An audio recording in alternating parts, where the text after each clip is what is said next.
When the hand that heals looks like the hand that hurts, love cannot punish. But the mind that confuses fear for love will swear it can. That confusion is the whole story. A grandmother once told a child, "I'm only hard on you because I love you." And the child believed her. Not because the words were true, but because the child had no other definition of love. The child did not know that love never demands pain. The child only knew that the person who fed them, held them, and scolded them all had the same face. So the child made a single conclusion: love hurts. And once that belief sets in, the world becomes a classroom designed to prove it. A Course in Miracles says, love is incapable of any exceptions. No pain, no loss, no punishment, no threat. But the ego hears this and immediately translates. If something painful happens, then love must have done it. Because the ego only knows opposites. It believes love gives gifts and takes hostages. It believes God blesses and God curses. It believes truth comforts and truth condemns. But what is really happening is simpler. The mind projects its own self-attack and stamps God's name on the envelope. When someone loses a job, the mind whispers, "Love is teaching a lesson." When someone's heart gets broken, the mind mutters, "Love is testing strength." When a family member dies, the mind cries, "Love is punishing me." But look closely. None of these events contain a message. They're neutral shadows passing through a dream. The only place punishment exists is in the interpretation.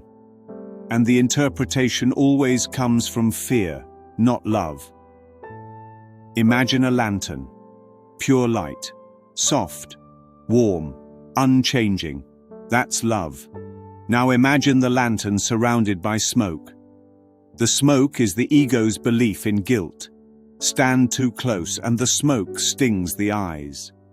The mind cries out, "The light is hurting me." But the light never changed. The smoke did. The sting didn't come from love. It came from the thing hiding love. A Course in Miracles says, love cannot enter where it is not welcome. Not because love is withdrawn, but because fear blocks the door from the inside.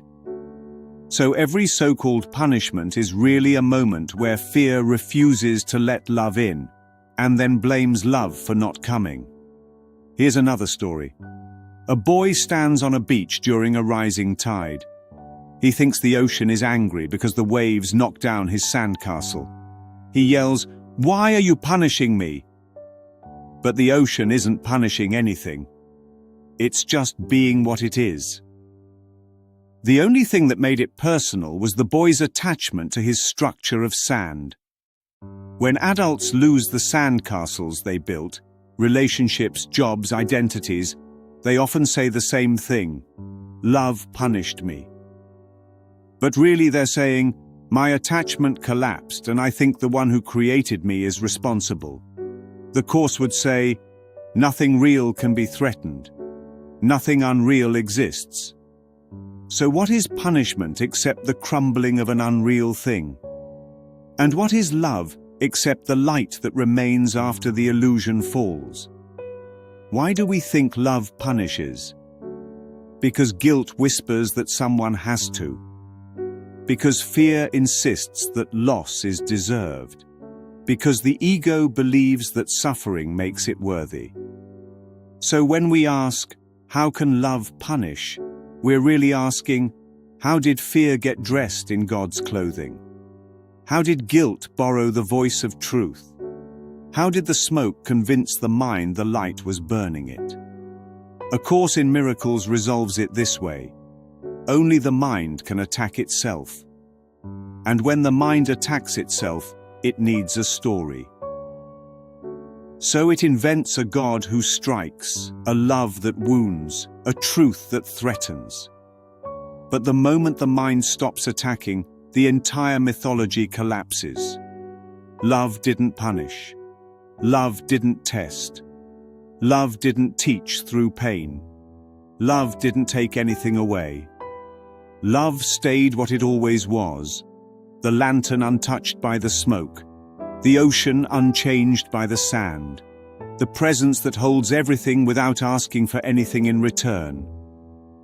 Punishment is what fear sees when it looks at love. Healing is what love sees when it looks at fear, and only one of them is real.